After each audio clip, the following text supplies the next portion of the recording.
Well, yesterday, December 28th, I opened up a big bottle which I had brought back from West Palm a couple of weeks after my dad passed on. There was a 1 week time period before he passed, several weeks before, which would have been before I did all these drawings, because at this point he was sitting watching TV, oxygen, headphones, and before that we would play big boggle all night long. So I opened up the big boggle yesterday and found like dozens of slips of big boggle word notes. That's an offshoot of Scrabble. So and that was by my dad, and he would cross out after he was done words. That was his also. That's my mom's. I recognize her handwriting. I think that may have been my dad's, but I'm not certain, but 90% likelihood. This is my handwriting here. It was on an old, it was like on a Neville Country Club letterhead page. I don't remember, naturally, I would remember, it's almost 20 years ago. It says why I wrote breezy pie and hare pudding, H-A-R-E. Also, amongst the pages and pages of boggle words were two scrollish drawings, which I'm assuming were done by my youngest nephew, who was like, I don't know, maybe a year or two old at the time. I remember we were all there. The previous June, I think it was, for a family visit. Maybe it was during the winter, 1994. Anyway, this is also his handwriting, which had nothing to do with Big Boggle. This is collaged on here some years ago when I was doing the framing. Something about painkiller medication. At 4:11 a.m. That was a passport photo of my dad's from his business. And I also found in the boggle thing a letterhead from his business, which at one point, most of the time was in Macau, but here we have shipping instructions for Puerto Rico. But at that point, one point, there was another branch in Munabo, not far from Macau, southeast Puerto Rico. So, this is, these rulers go back at least to the 1950s as National Stretch products. New York, 16 New York, so this is pre-zip code. With phone numbers in New York at the time, this is all pre-digit. MU was probably Murray Hill 4.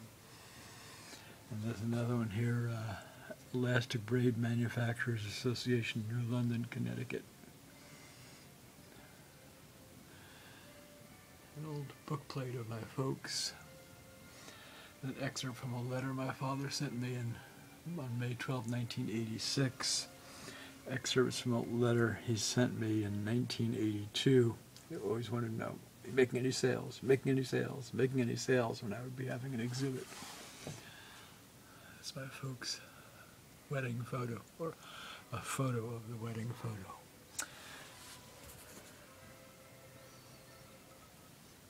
So the 20th anniversary of his passing will be coming up this February 2nd.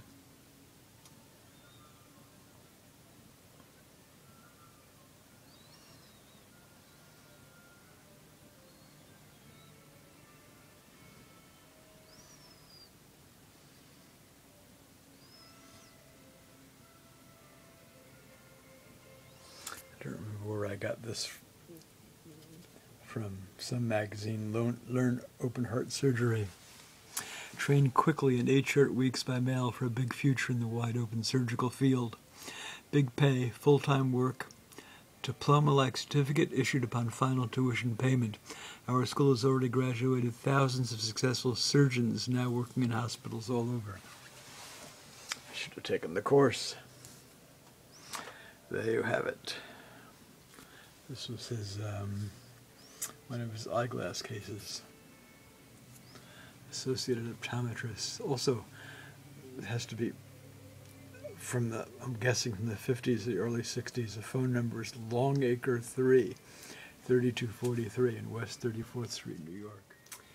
It is January 29th, 2014. So going clockwise from upper left, I just wanted to point out the what all the things are in the artified mat of the multi-image drawings I did of my father between January 14th and 25th, 1995. He passed on February 2nd that year. So that was a bookplate of my folks, probably from the 1940s or 1950s.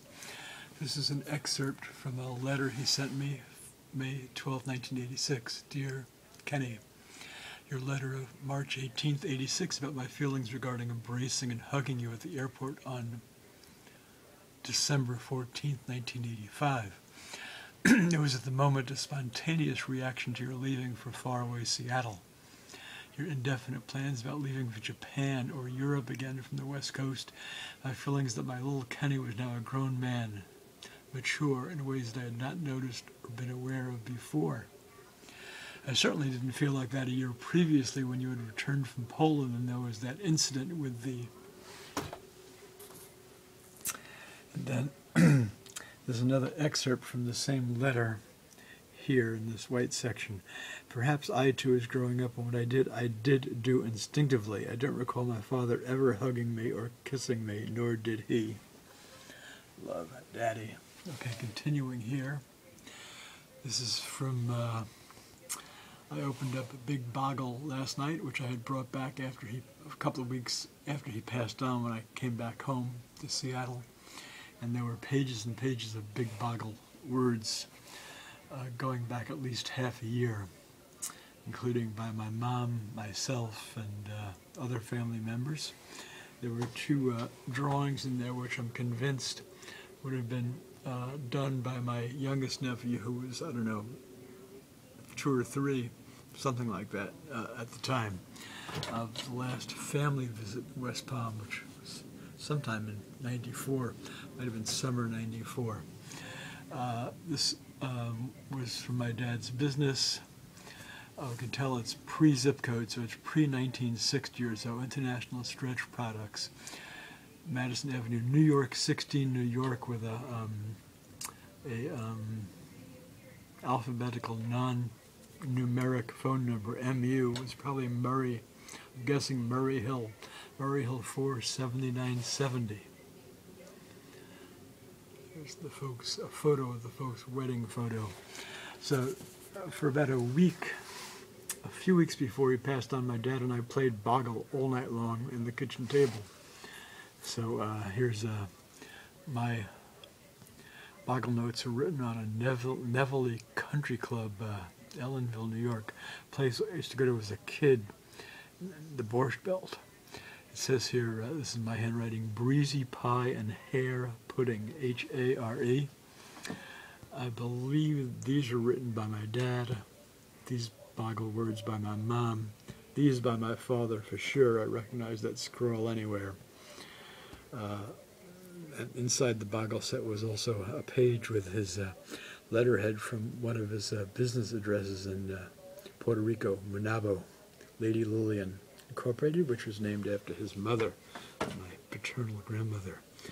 My dad's glasses case, oops, this slid down. I'll have to open this up and fix it. It associated something optometrists in New York and Manhattan, also with a pre-zip code address. Shipping instructions from Puerto Rico for my dad's business, the offices of which were in New York. His business card. This looks like an embossed passport photo, a letter certification of my father's death. This is also in my father's famous scroll here, something about a painkiller. Looks like he's supposed to take it at 4 a.m. At 4 a.m. Learn open heart surgery. I don't remember where I pulled this out of when I artified the frame originally many years ago. Train quickly in 8 short weeks by mail for a big future in the wide open surgical field. Big pay, full-time work, diploma-like certificate issued upon tuition payment. Our school has already graduated thousands of successful surgeons, quote-unquote, now working in hospitals all over. Looks like a letter sent by my father's brother, who was in the service and served in the Army in World War II in Europe, from postmark Spartanburg, South Carolina, July 29, 12 p.m. 1943. Camp, can't quite make it out. It looks like Croft or something like that. I have to look that up. I guess this is where my folks lived when they first got married. I remember them telling that they had bed bugs there somewhere. Not far on the west side of Manhattan, not far from Times Square, I think, 337 West 30th Street, New York, New York. This was a business card my father had in Greek, and if I remember, he told me that it said Segan in Greek. This here, also from the Big Bagel set, another early abstract expressionist drawing by the youngest Neff, complimenting that one up there. So the rest of this letter, this other letter here on this different paper, lots of luck on the 2 shows, love Daddy. Dear Kenny, ¿Cómo estás? ¿Qué pasa contigo? How are the 2 shows going? Any action yet? Any sales? Received the notice about the Illinois, it said show there, nice card. Did you send it out to all the people? Da, da, da, da, da, da, da, da. So there you have it.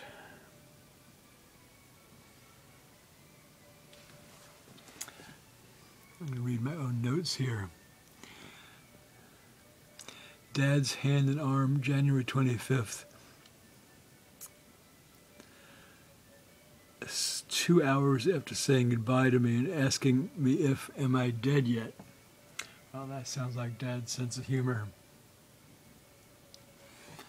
Sunday, January 22nd, 8:15 to 9:05 p.m. While watching King Ralph. It was a great movie. I wonder if Dad got much out of it. At this point, all he was doing is sitting. This is the oxygen he was tethered to. There you see him lying down, his feet in the foreground, foreshortened.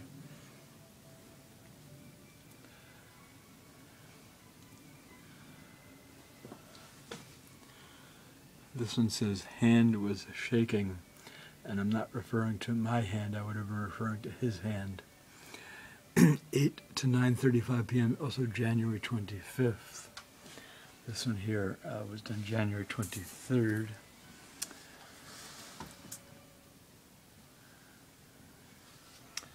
Anyway, there you have it. I didn't point out this other ruler here from his business. I'm assuming also from the 1940s or 1950s, Elastic Braid Manufacturers Association, the Elastic Fabric Manufacturers Institute Incorporated, New London, Connecticut. Elastic braid with tolerance. Interesting.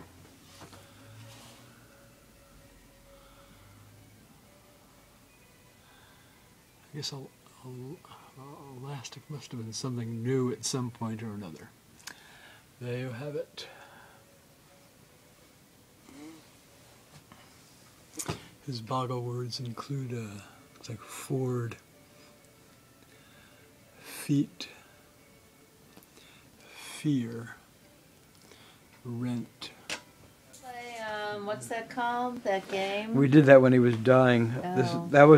These are done around Forget that. maybe a week before I did these drawings here. When he was in the living room of their apartment in West Palm in Century Village. Oh. Now this is amusing to me because he would always, everything was like, are you making any sales? Making any sales? Making any sales?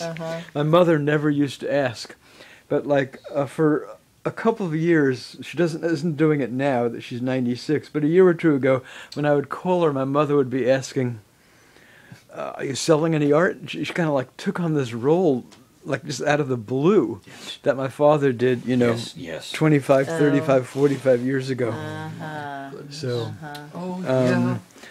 now this one here deserves reading also. Can you see that? Okay. Embracing Yes. and hugging you at the airport. Is it okay if I lean on It this? was again? Sure, at the yeah. moment All a right. spontaneous reaction to your leaving for faraway Seattle, your indefinite plans. My feelings that my little Kenny was now a grown man in '86, but in ways that I had not noticed or been aware. I certainly didn't feel. Didn't feel it. When you returned from Poland. Huh. And there was Interesting. that incident. Now we get to fill in the blank. That so incident there's in Poland. There's a whole story here, and I'm actually recording this. Okay. But when I was a kid, I remember being like carried by my father, let's say to age 5, out of the car, for example, and then all the decades after that, he took on what I consider to be like the Anglo-Saxon style, Ashkenazi adopted style of handshaking when you'd greet the son. Father would greet the son, and we always Really? handshake. Huh. And when Heidi and I came back from Europe, we spent a week in New York and in Vermont visiting family. Yes. This is in '85, and I told Heidi that I was going to hug my father Ah, yes. when he would drive us to the airport before we flew back to Seattle. Okay. And I did. We got out of the car. We were at some terminal at JFK Kennedy Airport. Yes. I hugged him. He kind of put his arms around me too. Yes. And then I wept Yes. in the terminal Yes. Yes, you did, Akiva. at Jewish Family Service Seattle. This is the multi-image drawing I did of my dad over about a week or so, a couple of weeks before he passed, in early 1995. It has a whole lot of also kind of memorabilia about getting tongue-tied here, about his life, his business, his health, playing bottle within the last couple of weeks while he was still able to do that. Excerpts from letters he sent me years earlier, which are kind of touching and sometimes humorous. Having an art sale. What's happening with you? How are the shows going? Any action yet? Any sales? You know, that was, well, starving artist son, retired bankrupt businessman father. Anyway, there you have it.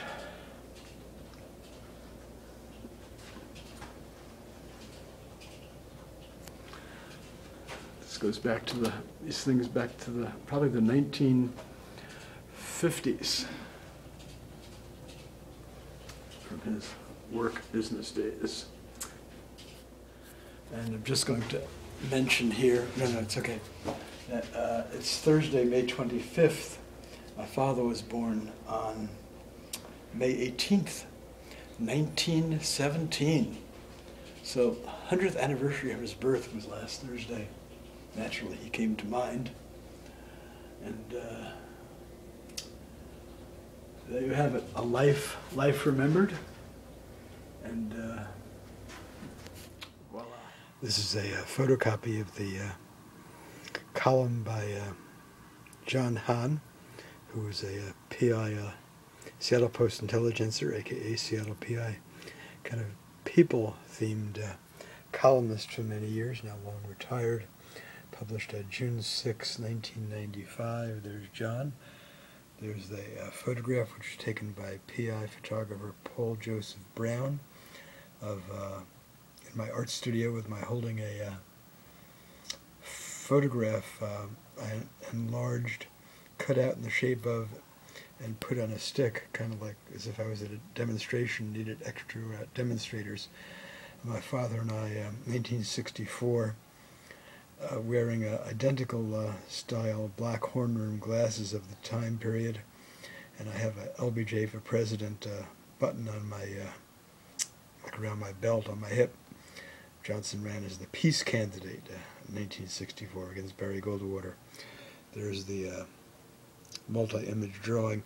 I'm going to read this aloud sometime in the next few days, and I will add the text of Jon's column at the end of the video compilation. Greetings, it is May 27th, 2017. I'm going to read the text of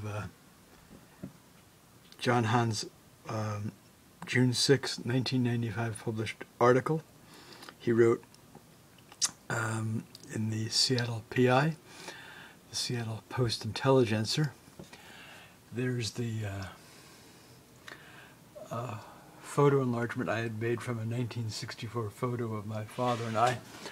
My head got kind of bent here on the chin area, but you can see we both wear, whoops, these same heavy horn-rimmed glasses that were in vogue. I was so thrilled years later, 1972, when I got my first pair of John Lennon-style glasses.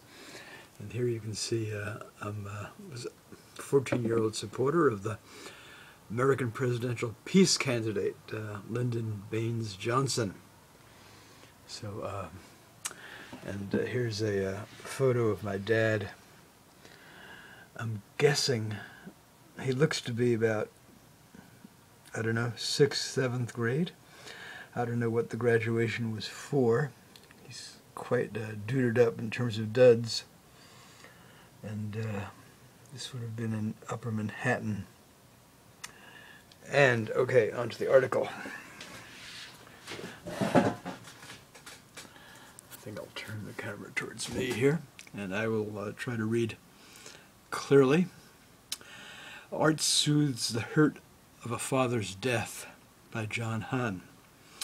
Meyer Segan loved to pose for family snapshots, which, over the years, show the garment industry businessman as a look-alike for Art Buchwald, then Menachem Begin, then Mohandas Gandhi.